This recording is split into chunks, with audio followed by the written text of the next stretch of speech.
Assalamualaikum. Welcome to my channel English Literature and Linguistics Notes. Previous lecture में हमने discuss किया था Milton की बायोग्राफी और आज हम डिस्कस करेंगे मिल्टन के जो इम्पोर्टेंट वर्क्स हैं उसको डिस्कस करेंगे। तो चलिए स्टार्ट करते हैं। John Milton's literary career. John Milton's literary career was divided into three phases: first period, second period, and third period.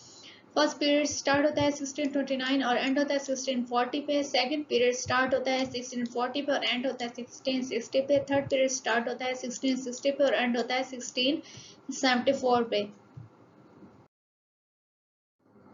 उसके बाद है कि Milton's literary work both prose and poetry reflects कि मिल्टन की जो प्रोज और पोइट्री है वो क्या करती है, रिफ्लेक्ट करती है कि उसको डीप पर्सनल कन्विक्शंस को और पैशन फॉर फ्रीडम को और सेल्फ डिटर्मिनेशन को, उसके बाद अर्जेंट इश्यूज एंड और पॉलिटिकल टर्बुलेंसेस को। उसके बाद है नेक्स्ट पॉइंट है कि Milton's poetic creation was a result of his artistic mind, wide reading and scholarly approach के। मिल्टन्स की जो पोएटिक क्रिएशन है वो किसका रिजल्ट है, उसके आर्टिस्टिक माइंड का, उसके जो वसी मुतालिया, वाइड रीडिंग का, और उसके बाद है स्कॉलरी जो अप्रोच है उसका ये रिजल्ट है। उसके बाद क्या मिल्टन्स फर्स्ट पीरियड जो कि स्टार्ट होता है 1629 और एंडिंग होती है 1640 पे। Milton's early poems exhibit all that was best in Elizabethan literature के। मिल्टन का जो अर्ली पोएट्री है वो किसका है, उस एलिजाबेथन लिटरेचर का बेस्ट पार्ट माना जाता है। उसके बाद है कि Milton's early poetry is lyrical के। उसकी जो अर्ली पोएट्री है वो क्या थी, लिरिकल थी। And the most important poems of the early periods are ode on the morning of Christ nativity के, जो कि उसने लिखी 1629 में जब उसने ग्रेजुएशन अपनी कंप्लीट कर ली थी। उसके बाद celebration of the birth of Jesus Christ, और ये लिखी किसके बारे में, जीसस क्राइस्ट की जो बर्थ है उसकी सेलिब्रेशन के लिए लिखी गई, और ये लिखी गई रिटर्न ऑन क्रिसमस, और ये क्रिसमस के टाइम लिखी गई। उसके बाद है कि ऑन शेक्सपियर जो कि उनका सेकंड वर्क है जो कि लिखा गया 1630 पे, और फर्स्ट पब्लिश्ड पोएम। इसमें क्या है, इसमें फ्रेगमेंट्री पाए जाते हैं, और ये लिखी गई रिटर्न ऑन ईस्टर पे लिखी गई। उसके बाद है कि on his being arrived at the age of 23 जो कि लिखी गई 1631 पे। This poem is an example of the true Petrarchan form of sonnet के। इसको true Petrarchan form of sonnet माना जाता है, और in biographical and written in biographical style, autobiographical style, और ये लिखी गई ऑटोबायोग्राफिकल स्टाइल में। जैसे कि प्यूरिटन एज में बायोग्राफीज, ऑटोबायोग्राफीज और साथ ही साथ सिंगल जो करेक्टर है उसके बारे में लिखने का ट्रेंड आया। तो इसी तरह की ये जो पोएम है ये किसके बारे में, ये किस तरह से लिखेगी, ये लिखेगी ऑटोबायोग्राफिकल स्टाइल में। उसके बाद in the first part of the poem Milton regrets that the time is the thief के, टाइम क्या है, एक थीफ है which has stolen his 23 years in a hurry, कि जिसमें उसके जो जिंदगी के 23 साल हैं वो क्या हुए, तेजी से गुजरे या चोरी हुए।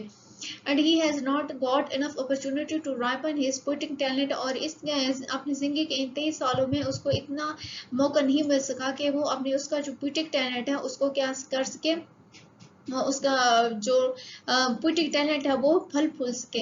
उसके बाद है but in the second part he realises that he should not have any doubt और regret in the decision of God. लेकिन जो सेकंड पार्ट है उसमें उन्होंने क्या क्या, उन्होंने कहा कि ये क्या था, गॉड का डिसीजन था, और उन्हें इस किसी किस्म को कोई रिग्रेट नहीं है इस चीज में। उसके बाद आ जाता है उनका चौथा वर्क, वो है एल एलिग्रो जो कि जिसका मीनिंग है इटालियन में द हैप्पी मैन, और ये लिखी गई 1632 में लेकिन पब्लिश हुई 1645 में।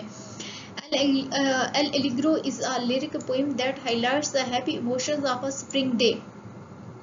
उसके बाद इसका साथ का एक पार्ट है ये कहलाता है सेकंड पेंसिलेसो, जो कि लिखा गया जिसका इटालियन में मीनिंग क्या था, द मेलनकली मैन, और जो लिखी गई 1632 में और पब्लिश हुई 1645 में।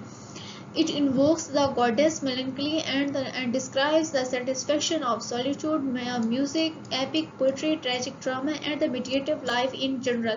जिसमें किसको डिस्क्राइब किया गया कि जो मिल्टन को सेटिस्फेक्शन हासिल होती थी किससे, सॉलिट्यूड से, म्यूजिक से, एपिक से पोइट्री से या ट्रेजिक ड्रामा लिखने से, और इसके साथ ही साथ मेडिटेटिव लाइफ जो थी उसको लिखने से जो उन्हें सेटिस्फेक्शन फील होती थी वो उन्होंने इस पोइम उसके बाद 1634 में उन्होंने कॉमर्स लिखा जो क्या कहलाता है, जिसका मास्क, ये मास्क क्या होता है जो कि 16 और 17 सेंचुरी में क्या थे, फेमस थे। और इसमें क्या ये ड्रामा होते थे और इसमें सिंगिंग होती थी और डांसिंग होती थी। उसमें क्या है कि Comus marks a distinct stage in the development of Milton's mind and in it Milton expresses Puritanic moral zeal in the Renaissance form of masque के। तो इसमें जो रेनेसेंस एलिमेंट होता था और साथ ही साथ जो मिल्टन है उसमें उन्होंने क्या शामिल किया, इसमें उन्होंने प्यूरिटेनिक मोरल जील्स या उनका इखलाकी जो बलबला था प्यूरिटेन्स का, वो उन्होंने इसमें शामिल किया। उसके बाद है कि डब्ल्यू.जे. लॉन्ग रॉयट्स वो क्या कहते हैं, commerce has the gorgeous scenic effects the music and the dancing of other mosques के। उसमें एक तो गॉर्जियस सीनिक इफेक्ट्स पाया गया, द म्यूजिक, और उसके बाद डांसिंग ऑफ अदर मास्क्स की तरह डांसिंग भी थी और म्यूजिक भी था, लेकिन but its moral purpose and its ideal teachings are unmistakable के उसके जो मॉरल पर्पस था और उसके जो आइडियल टीचिंग्स थे वो क्या थे, अनमिस्टेकेबल थे। उसके बाद उन्होंने 1637 में क्या लिखी, लेजिडस लिखी, वो क्या थी, is a pastoral elegy and it is the greatest of its time in English literature. उसको इंग्लिश लिटरेचर के बेस्ट टाइम माना जाता है। It was written to mourn the death of the Milton friend, जो कि लिखेगी मिल्टन के जो friend थे उसके डेथ पे लिखेगी Edward King. But it also contains serious criticism of contemporary religion and politics. लेकिन ये क्या था, एक क्रिटिसिज्म भी था एक लिहाज से, किस पे, रिलीजन पे और साथ ही साथ पॉलिटिक्स पे। उसके बाद स्टार्ट होता है सेकंड पीरियड, जो स्टार्ट होता है 1640 पे और एंड होता है 1660 पे। इसमें क्या है कि most of Milton prose was written during this period के। जो मिल्टन ने अपनी प्रोज लिखी वो ज्यादातर किस में लिखी, सेकंड पीरियड में लिखी, when he was busy with the public affairs, जब वो बिजी थे किसमें, पब्लिक अफेयर्स में।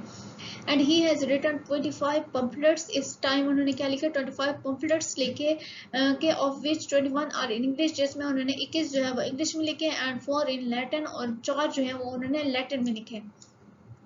इसके बाद है कि Milton mostly dealt with political and social issues in English during those times के मिल्टन क्या है, Milton mostly dealt with political and social issues in English during this times के। उन्होंने जो पॉलिटिकल इश्यूज और सोशल इश्यूज थे वो भी उन्होंने इस टाइम लिखे। इसके बाद है कि 1641 मिल्टन प्रोज वर्क, मिल्टन का जो सेकंड वर्क प्रोज वर्क है वो क्या है, ऑफ रिफॉर्मेशन, जिसका फुल टाइटल है of reformation of church discipline in England. उसके बाद थर्ड जो उनका वर्क है जो 1642-1652 क्या, इसमें क्या हो कि John Milton married at the age of 34 के, मिल्टन ने शादी की 34 साल की उम्र में मेरी पॉवल से, हुज एज वाज 17, जो कि उनसे आधी उम्र की थी। And it was not a happy marriage, इस वजह से ये क्या हुई, एक हैप्पी मैरिज नहीं थी। और जो मेरी पॉवल थी वो किस फैमिली से बिलोंग करती थी, वो फैमिली बिलोंग करती थी रॉयलिस्ट फैमिली से। तो मैं भी ये भी उनके जो अनहैप्पी मैरिज है उसके एक वजह हो सकती है। और इसके अलावा है कि he wanted to divorce her but the legal acts of England did not allow Milton to apply for a divorce के। जो मिल्टन है वो उन्हें डिवोर्स करना चाहते थे, लेकिन उस टाइम पर जो कानून थे वो क्या वो मिल्टन को इजाज़त नहीं देते थे कि वो जो मेरी पॉवल है उनको डिवोर्स करें। इस वजह से उन्होंने ट्रैक्ट्स लिखे 1643 और 1645 के दरमियान। और इस वजह से उनको ये भी कहा जाता है कि Milton also known as Mister Milton the divorcer, इस वजह से उन्हें मिल्टन द डिवोर्सर भी कहा गया। जो उन्होंने ट्रैक्ट्स लिखे वो कहते हैं the doctrine and the discipline of divorce, the judgement of Martin Bucer, उसके बाद है टेट्राकॉर्डन, उसके बाद है कोलेस्ट्रेरियन। उसके बाद उन्होंने और जो वर्क लिखा 1644 में वो क्या था, of education, it portrays his opinion concerning the best and the noblest way of education. उसके बाद 1644 में उन्होंने लिखा मिल्टन्स बुक एरोपीजीडी का speech of mister John Milton for the liberty of unlicensed printing to the parliament of England के। वो क्या चाहते थे कि प्रिंटिंग जो प्रेस है उसको परमिशन दी जाए कि वो क्या है कि जिस तरह का भी जो वर्क है वो हर किस्म का जो वर्क है वो प्रिंट हो सके और उस पर कोई पाबंदी ना लगाई जाए। और वो चाहते थे किसकी लिबर्टी चाहते थे, प्रिंटिंग प्रेस की। तो इस वजह से उन्होंने ये फर्क लिखा। उसके बाद है 1645 Milton publish poems both in English and Latin. इनका जो वर्क है वो पब्लिश हुआ किसमें, इंग्लिश में भी और लैटिन में भी। An ode on the morning of Christ nativity, उसके बाद कॉमिक्स और उसके बाद है लेसिडस।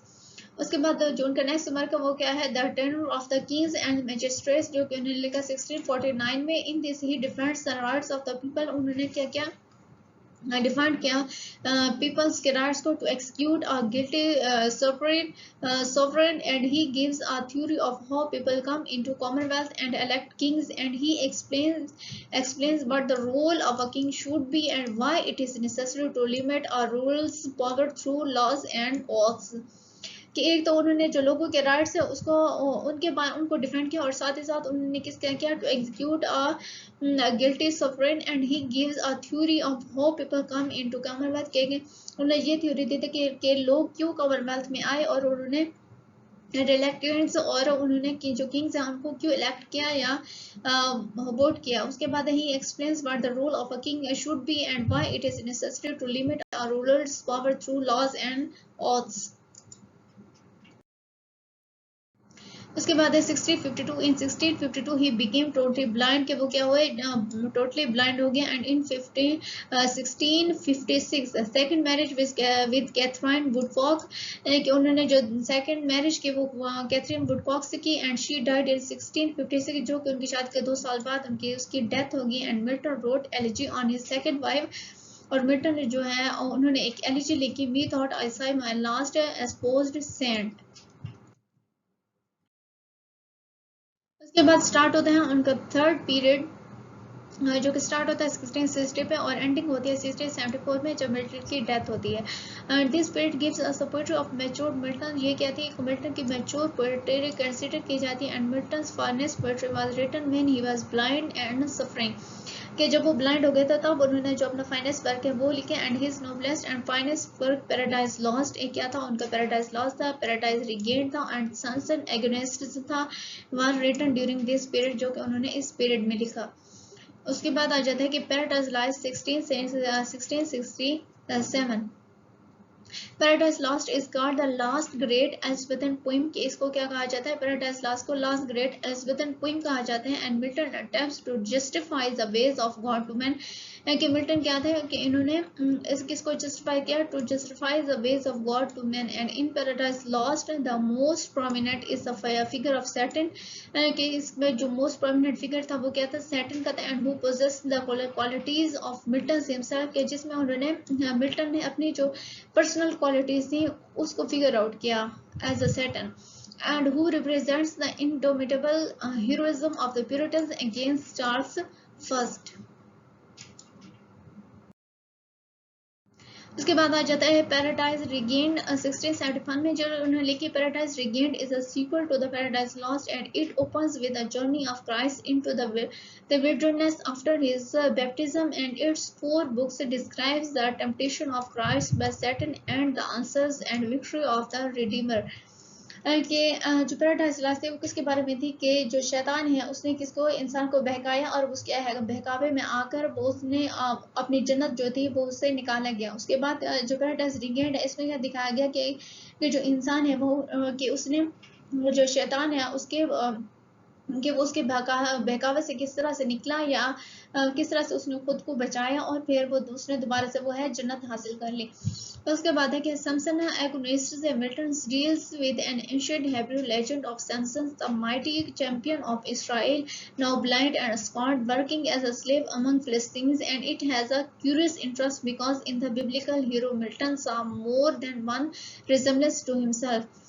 कि जो ये थर्ड वर्क है इसमें क्या लिखा कि मिल्टन एक एंशिएंट हेब्रो लेजेंड था जिसके बारे में सैमसन जो कहलाता है वो क्या था कि वो ब्लाइंड भी था और स्कर्न भी था, और उसने एज अ स्लेव ऑफ फिलिस्तीन्स के अंडर काम किया। और जो मिल्टन है वो खुद को उसको जो है उसमें अपनी रिजेम्बलेंस नजर आती है, इस वजह से उन्होंने क्या लिखी सैमसन एगोनिस्ट लिखी।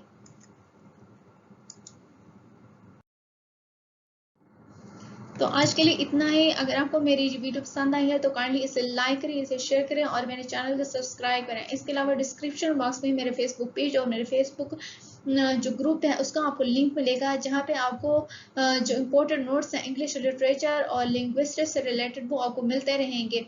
और इसके अलावा जो मेरी प्ले लिस्ट है आप उसको भी चेक करें। अगर आप इंग्लिश या BS इंग्लिश या अगर आप PPS की तैयारी कर सकते हैं, तैयारी कर रहे हैं, तो ये तमाम जो मेरे लेक्चर्स हैं वो तमाम आपके लिए काफ़ी हेल्पफुल साबित हो सकते हैं। Thank you. अल्लाह हाफिज़।